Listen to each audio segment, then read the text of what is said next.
Shoutout po pala sa nag-request itong spoken poetry na ito. Shoutout po sa iyo, MF Bong, para sa Freedom Chapter na binubuo mo.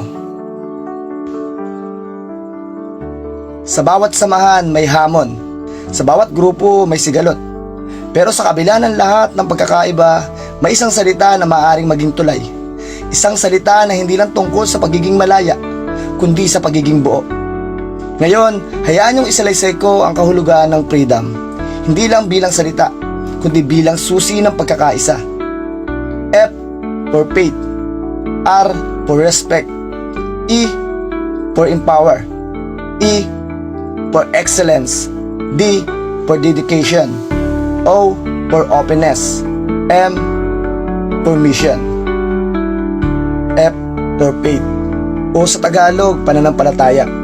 May pananalig kami sa isa't isa, hindi dahil pareho kami ng paniniwala, kundi dahil alam namin kahit magkaiba, iisa ang layunin, ang magkaisa.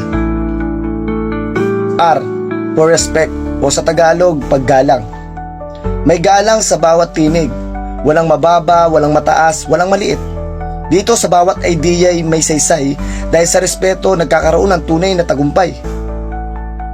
E for empower, o sa Tagalog, pagpapalakas.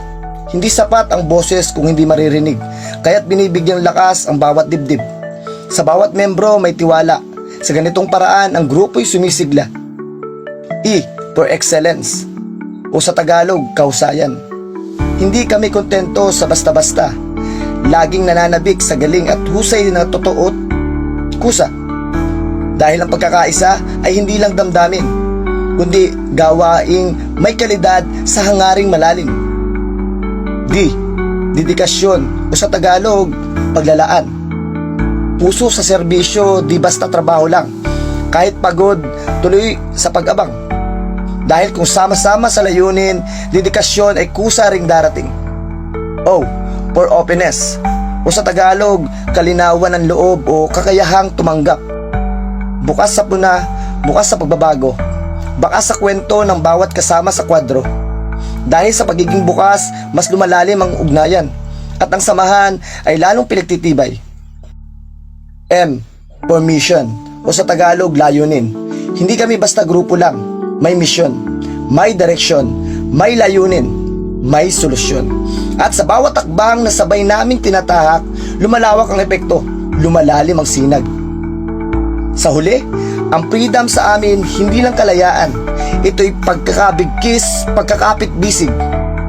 Sa huli, ang freedom sa amin ay hindi lang kalayaan, ito'y pagkakabigkis, pagkakapit-bisig, pagbubuo sa kabila ng pagkakaiba, pagiging isa sa layuning mas mataas pa sa sarili. Ito ang diwa ng aming organisasyon, ang malayang pagyakap sa iisang misyon.